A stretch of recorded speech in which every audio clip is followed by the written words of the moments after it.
નકશા બનાવીને પાસ થયેલા સોસાયટીઓ હોય કે બિન નકશા પાસ થયેલી સોસાયટી હોય, રહેનારો નાગરિક જ્યારે ઘર બનાવતા હતા ત્યારે જે અધિકારીઓએ નકશો પાસ કરવો જોઈએ અથવા જે અધિકારીએ આ જોવું જોઈએ એ અધિકારી સૂઈ રહ્યો હતો.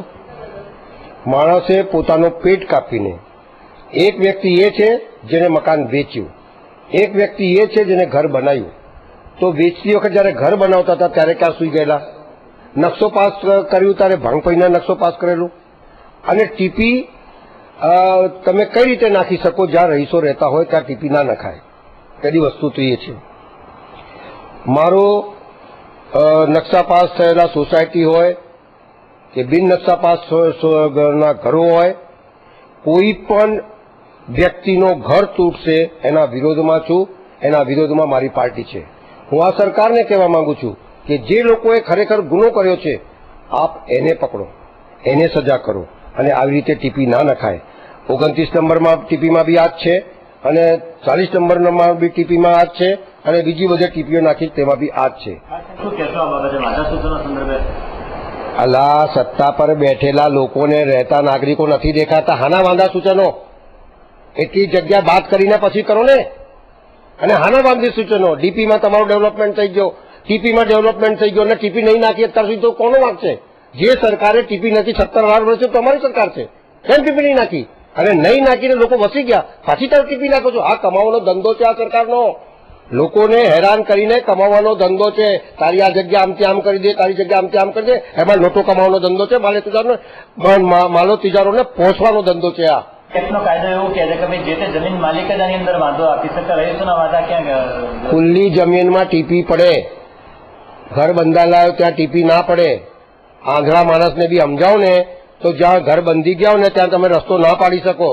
એટલે આ તો આંધળા માણસની ખબર પડે. તો આ સરકાર આંધળા કરતા ખરાબ છે. હું એને સમજ નથી પડતી કે જ્યાં રહીશો રહે છે ત્યાં ટીપી ના નખાય. અને પાછા વાંધા સૂચન, હાને વાંધા સૂચનો? રહીશો રહે છે, તમારી આંખોથી નથી દેખાતું કે રહીશો રહે છે? તો એને છોડીને બનાવો ને, અને ખુલ્લી જગામાં બનાવો. અને ટીપી ક્યાં બનાવી રહ્યા છે આપ સમજો વાતને. જ્યાં ખેતીની જમીનો છે, જ્યાં નાગરિકો નથી રહેતા ત્યાં ટીપી પાડી રહ્યા છે, ખેતીની જમીનો બગાડી રહ્યા છે, આ રૂપિયા કમાવાના ધંધા કરી રહ્યા છે, બીજું કશું નથી. તારી જગા જાય છે, તારી જગા જાય છે, તારું આ થાય છે, તારું આ થાય છે. લોકોને ડરાઈને આ લોકો હેરાન કરીને લોકોની પાસે જે કંઈક ને કંઈક મેળવી રહ્યા છે એ ચોખ્ખું દેખાઈ આવે છે. આ વડોદરા શહેરનું કોઈ પણ સરકારી અમલદાર જો નગરજનોને હેરાન કરશે તેની સામે આંદોલન છેડવાની અમારી તો ફરજ બને જ છે. એમ છતાં બીજા ઘણા શહેરના આગેવાનો છે જેમને આ કોર્પોરેશનમાં રાજ્યમાં રહી ચૂકેલા છે, જેમને લાગે છે કે નગરજનો પર અન્યાય થાય છે, એ બધાને આહવાન કરું છું કે આવી વખતે નગરજનોની પડખે રહી એમનું આંદોલન ઉપાડી અને એમને ન્યાય મળે ત્યાં સુધી લડવું જોઈએ એવું મારું માનવું છે. સ્થાયી સમિતિ અધ્યક્ષ ડોક્ટર હિતેન્દ્ર પટેલે તો સીસીટીપી હોય વાંધા માંગ્યા છે, ત્યારબાદ નિર્ણય થશેનું જણાવ્યું હતું. ટીપી ન હોવાના કારણે જ આ જ વિસ્તારની જે વાત કરો છો ત્યાં વર્ષોથી પાણીનો પ્રશ્ન છે. ટીપી ન હોવાના કારણે યોગ્ય પ્રમાણમાં ત્યાં લાઈન પણ નથી નાખી શકતા. આ વર્ષોથી અમને પણ ત્યાંની તકલીફ ખ્યાલ છે. પરંતુ જે પ્રકારે વાંધા પણ મંગાવવામાં આવ્યા છે ખેડૂતો દ્વારા, એ વાંધા રજૂ કરશે અને એના ઉપર સરકાર અમલ કરશે.